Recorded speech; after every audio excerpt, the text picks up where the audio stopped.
weeks. I gave you 3 tips in 3 consecutive weeks, and today I have come up with the specific tip for task 1. Now this is for all academic students who are giving the academic IELTS writing test. What you need to understand is the given graph that you need to explain, which is also known as the infographic. Now infographic means the required information that has been given in a graphical manner.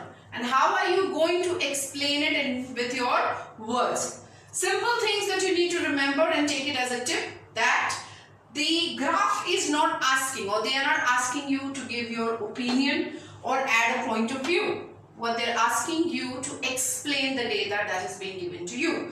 So please refrain from using the words like I, me, we. There is a simple difference between task 1 and task 2. Task 1 is only the data that you need to explain. Task 2 is essay writing, where you have to express yourself and you have to give information from your point of view. Remember that the data that you're looking at, what is that they have given you, the information that they have given you.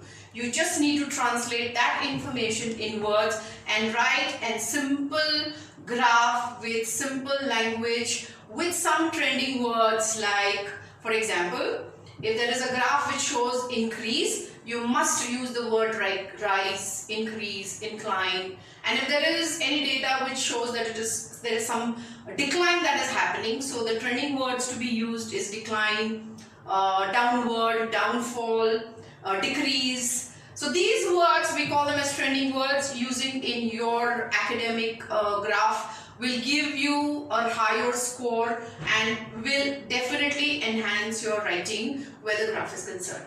So take this as a tip of the week and stay tuned to get more from this video. Thank you so much.